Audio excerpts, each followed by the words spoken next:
October 4th, 2008. A 24-year-old American steps off a plane in Pyongyang, capital of the world's most paranoid dictatorship. He's carrying textbooks, a Bible, and absolutely no spy training. Within 6 months, Kim Jong-il's regime hands him something no foreigner has ever been trusted with: unrestricted access to North Korea's elite university. For the next 6 years, he'll walk past armed guards who could execute him for a wrong glance. He'll teach the sons of generals, party officials, future nuclear scientists. They think he's just an English teacher. He's actually gathering intelligence on the Hermit Kingdom's inner circle and funneling it to the outside world. One mistake, one suspicious question, one student reporting him, and he vanishes into a labor camp where 200,000 prisoners are already buried. But here's what makes this unthinkable. He didn't just spy on North Korea. He became one of the only Westerners to live inside the system, eat their food, follow their rules, and somehow convince the most suspicious regime on earth he was loyal. The CIA has spent billions trying to penetrate this country and failed. How did a civilian with no training survive 6 years inside the world's deadliest trap? And what did he discover that North Korea kills to keep hidden? North Korea, a nation sealed by barbed wire and constant surveillance. Every visitor is shadowed, and neighbors are potential informants. Open internet and private calls don't exist. For decades, U.S. intelligence was blind inside North Korea. Satellites mapped missile sites but couldn't hear whispers. Offline networks and outdated defector intel left gaps. At one point, even gossip from a sushi chef guided profiles of Kim Jong-un. Human spies fared worse. South Korea sent hundreds north. Few survived. The CIA had no way to place Americans inside. Leakers faced execution. Outsiders faced the same. North Korea was the hardest of hard targets. By 2009, as North Korea's nuclear program accelerated, Washington grew desperate. Trillions spent on advanced technology, yet no one inside the one place America needed intel most. To get a spy into North Korea, you'd have to invent him. Someone who could enter legally, blend in over years, earn trust, all without triggering suspicion. An American in North Korea was as conspicuous as a neon sign in a blackout. Except one man was already there. He wasn't a trained operative. He was a Baptist pastor from suburban Virginia. In 2004, he crossed into North Korea with a business proposal. His name was Kim Dong-chul. By the late 2000s, he had become a trusted foreign investor, the only American with a foothold in this forbidden land. He ran a hotel in the Rason Special Economic Zone, dined with officials, and received personal commendations from Kim Jong-il. The CIA's white whale, a long-term American resident in North Korea, existed by accident. Kim Dong-chul had opened the front door that the CIA couldn't crack. But would this ordinary man agree to become something he never trained to be?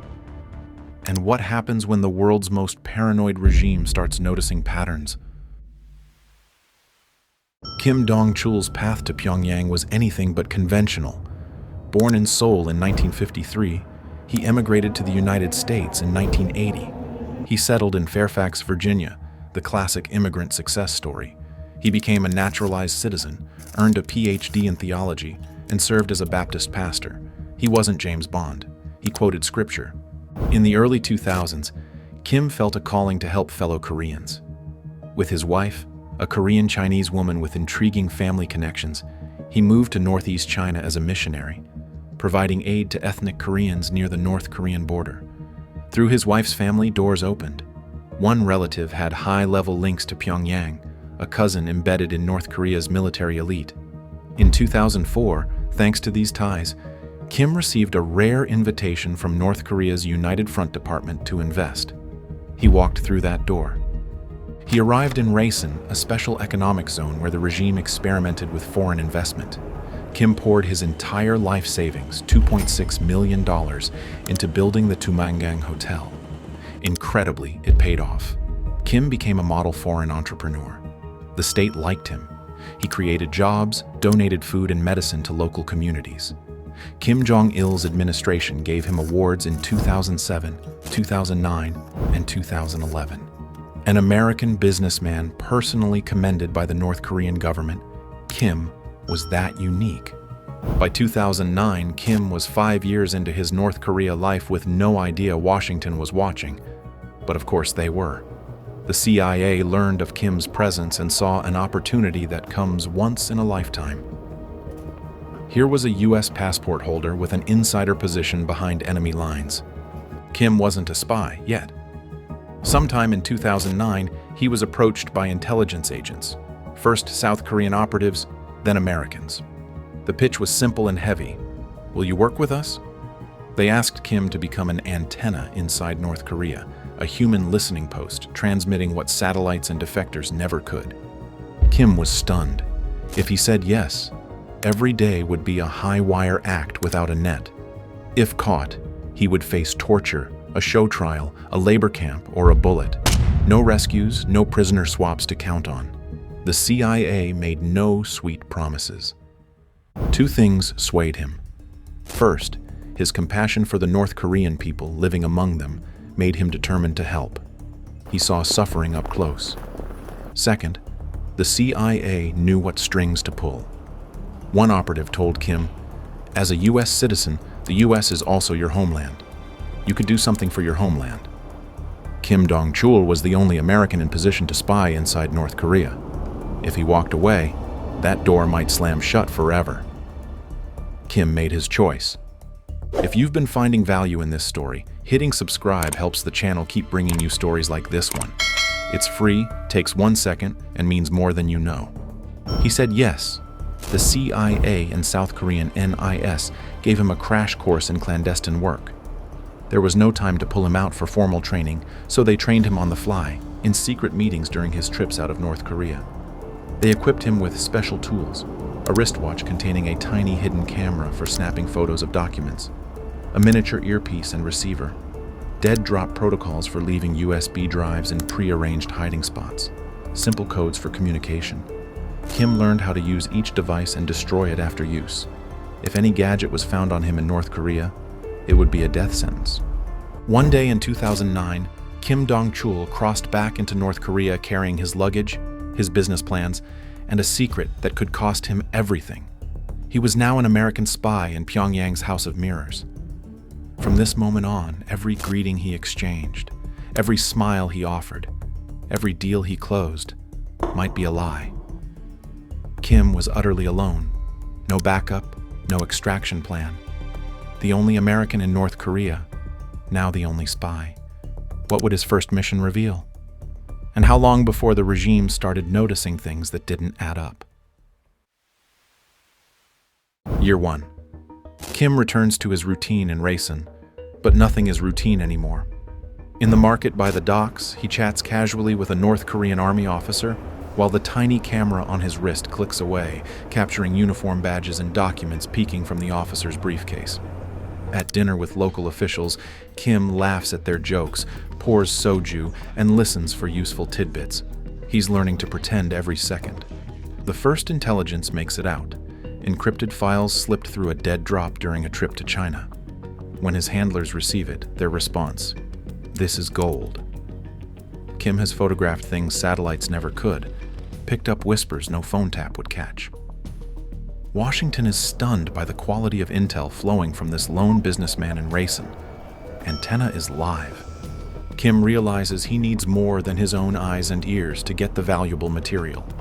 He needs insiders within the insiders, North Koreans he can trust and pay to feed him secrets. He begins carefully expanding his web.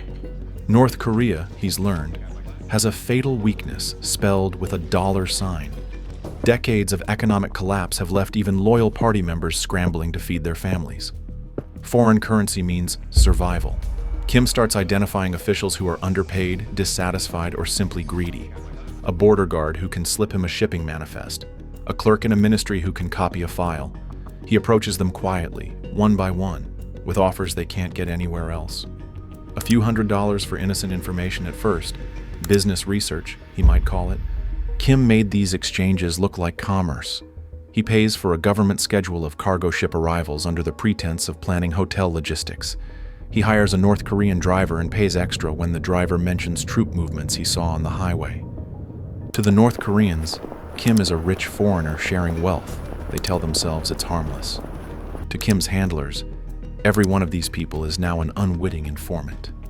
By the end of his first year as a spy, Kim reels in his first major catch, an actual North Korean military officer willing to sell secrets. This officer, we'll call him Agent Zero, passes Kim documents about a naval installation. Kim pays him with an envelope of US dollars. When those documents reach the CIA, analysts are astonished. Human intelligence inside the North Korean military, it's unprecedented in recent memory. Kim's confidence grows. Each success emboldens him and tightens the noose. With Agent Zero on board, one person now knows Kim's secret role. One person who, if compromised or interrogated, could name him. Year 2, Kim pushes further.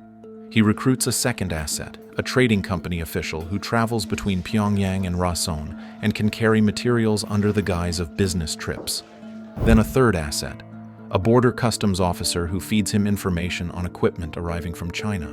More names, more faces. Kim has built a spy network inside the most closed country on Earth. He's not a lone antenna anymore. He's becoming a spy master.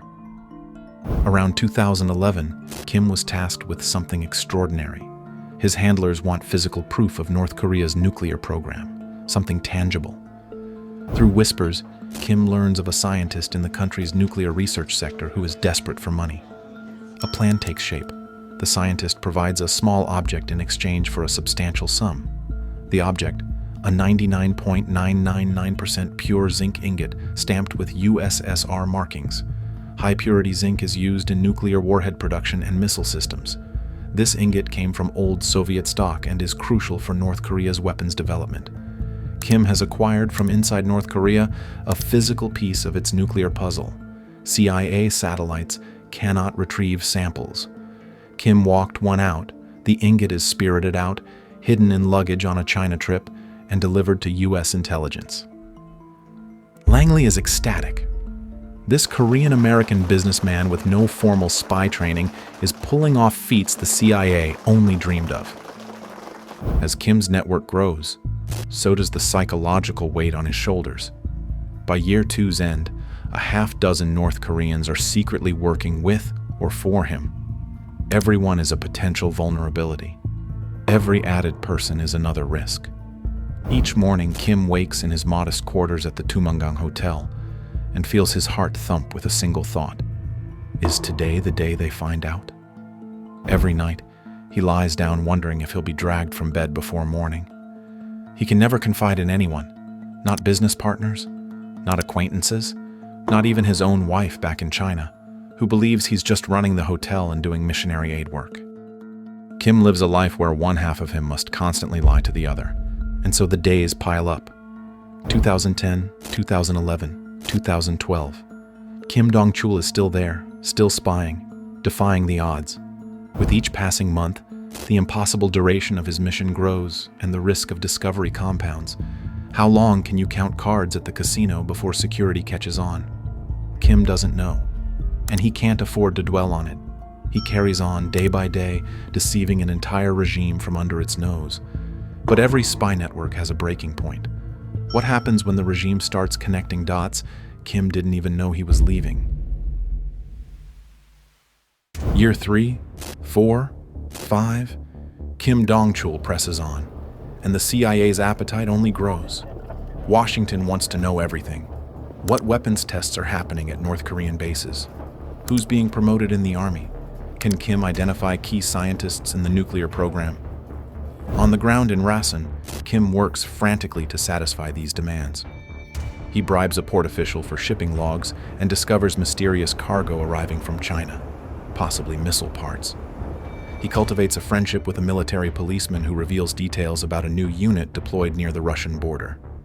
Each tidbit, each photograph, each report is a victory for Western intelligence. But the very success of Kim's espionage is creating a web of vulnerabilities.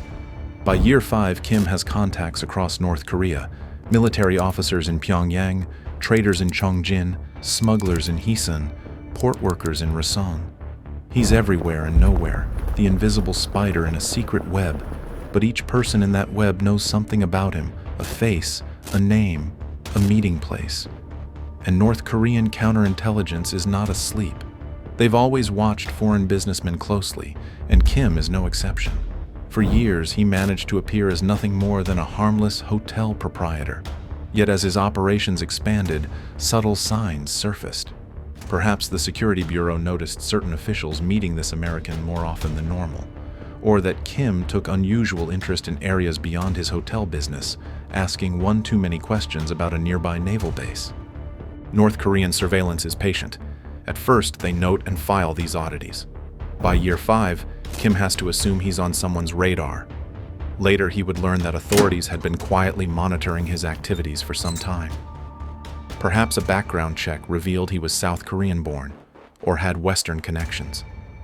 Maybe an informant hinted that the American in Rason was asking suspicious questions. In a society paranoid about espionage, a man like Kim could never be above suspicion indefinitely. Despite the danger, Kim can't simply quit. By 2014, he's been spying for 5 years. He's delivered an incalculable stream of intelligence. If he stops, that stream dries up. And what about his sources? Those North Koreans who fed him information for money. If he vanishes, they might be exposed. The CIA has no replacement ready. He is truly one of them. In his mind, he's trapped. Every additional day he stays, the risk goes up. But if he leaves, everything he built falls apart. Kim chooses to stay, hoping he can stretch his luck a little longer. By late 2014, cracks appeared. A dispute with local authorities almost blows his cover in an unplanned way. That autumn, Kim discovers that while he was away, a race and construction crew knocked down a wall of his hotel without permission. Furious, he publicly denounces local officials. In one account, Kim threatened a dramatic protest. He said he would disembowel himself in front of statues of Kim Il-sung and Kim Jong-il if the decision wasn't reviewed. In North Korea, making a scene by a leader's statue is treason. Suicide is considered a defiant act against the state. Kim essentially declared he'd rather die than be pushed around by corrupt officials. That outburst painted a target on his back. After years of actual espionage, it was a legitimate business dispute that most visibly alerted the regime that Kim Dong-chul might be in trouble. October 2015. North Korea plans a grand celebration for the 70th anniversary of the ruling Workers' Party. Foreign guests are invited, and Kim, as a long-term investor, is among them. Despite the rising heat, Kim returns once more from China. Perhaps he hopes showing up will allay suspicion, but this time, the reception feels different. Eyes are always on him, more than usual. On October 1st, he crossed the border for what will be the last time. After a routine meeting with a party official, Kim steps out of a government building. His car waits. He's about to climb in when an unexpected face approaches. One of his own secret agents, a North Korean contact in his network.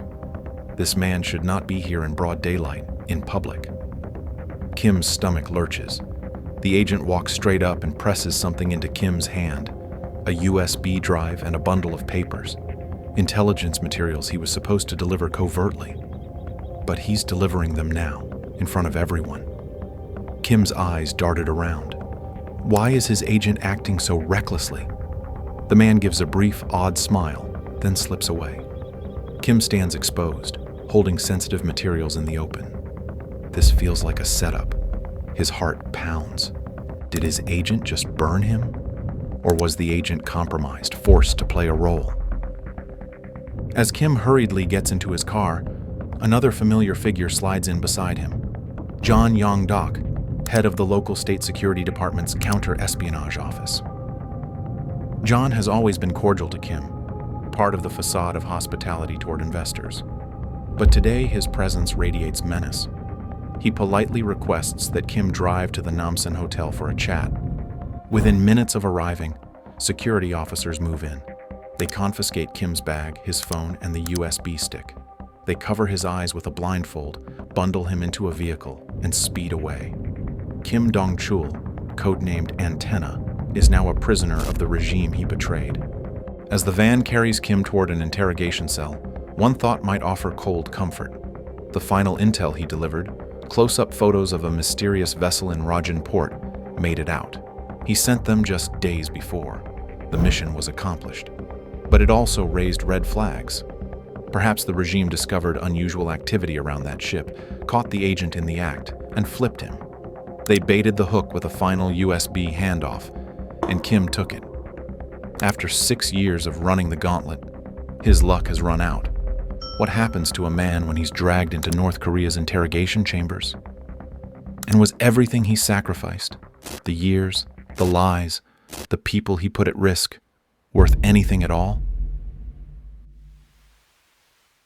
Kim Dong-chul vanishes into the black hole of North Korea's secret police. For months, no one knows where he is or if he's alive. Inside interrogation chambers, he lives a nightmare.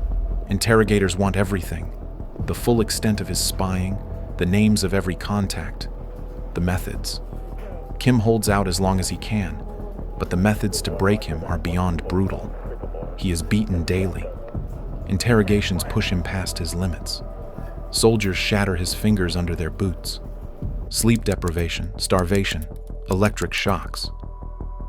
Kim later said he was tortured in unusual ways. At one point, consumed by despair, Kim tries to end his own life. He poisons himself by inhaling charcoal briquette gas. He loses consciousness, but guards find him alive and douse him in freezing water.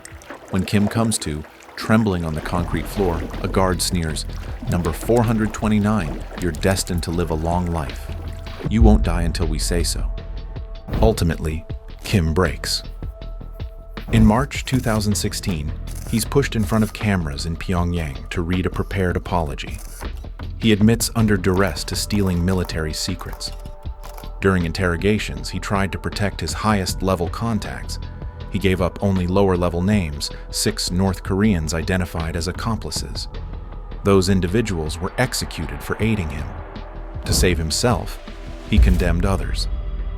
In April 2016, Kim is sentenced to 10 years of hard labor. He is shipped to a camp as prisoner 429. Days blur into toil. He digs, carries loads despite injuries. Exposure to toxic chemicals nearly kills him. His weight plummets, permanent damage from torture leaves him unable to stand straight. Unbeknownst to him, events unfold beyond those walls. In 2017, a new US president engages in brinksmanship with Kim Jong-un. By early 2018, a thaw begins. US diplomats press North Korea on American prisoners. On May 9, 2018, after 31 months in captivity, Kim Dong-chul is handed to US envoys on a Pyongyang tarmac. Within hours, he's at Joint Base Andrews, shaking hands with President Trump. Emaciated, scarred, but free. The story could end here. But to stop now would ignore what came before. For 6 years, Kim achieved something deemed impossible. He infiltrated North Korea so deeply that he became a trusted participant. He built a human intelligence network where trust is rarer than gold. He gathered military secrets, nuclear details, photographs no satellite could collect. He personally handed files to the CIA. The information informed US understanding of North Korea during critical years. Kim succeeded at his mission every day he wasn't caught. He lasted 2,190 sunrises, longer than the entire Korean War. His capture doesn't erase those 6 years. If anything, it underlines how miraculous his run was. Back in South Korea after release, Kim struggled. Even a year later, he couldn't walk properly. He admitted feeling regret. If he had quit earlier, maybe he wouldn't have lost so much. He misses the life he had before it went wrong, and despite everything, part of him loved the country and its people. He wrote a book titled Border Rider, describing himself as forever caught between worlds. Yet his answers about whether it was worth it are nuanced. He speaks of how his ordeal deepened his appreciation for freedom. "Whenever I am exhausted, I feel empowered when I think of my life in North Korea," he wrote. "I wake up feeling how valuable freedom is." He speaks of living on borrowed time. "I'm contemplating how to valuably use the life I'm living on borrowed time." Kim's saga offers strange hope. He proved that even the most closed society has cracks. An ordinary person exploited those cracks brilliantly for years. In May 2018, as Kim stepped off that plane, he said he was surprised anyone remembered him. In prison, he had felt completely forgotten. But he wasn't forgotten. His work wasn't in vain. Kim Dong-chul's story doesn't have a tidy moral. It's not a simple victory or defeat. It's both. He lost nearly everything: years, health, his home in North Korea, yet achieved something no one else has. In intelligence terms, he was one of a kind. In human terms, he was a 62-year-old grandfather who endured the unendurable out of duty and faith. The final image: Kim Dong-chul, once prisoner 429, standing in Seoul a year after release. "The life of the border rider is always lonely," he writes. "There's no monument for what he did. But we know this. For 6 years, he was the only one. The CIA couldn't do it. The military couldn't. But Kim Dong-chul did.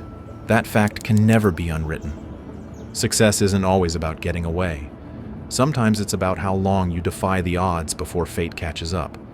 And if you want to see what happens when someone tries to escape North Korea rather than spy inside it, the other side of this impossible border, watch this video next.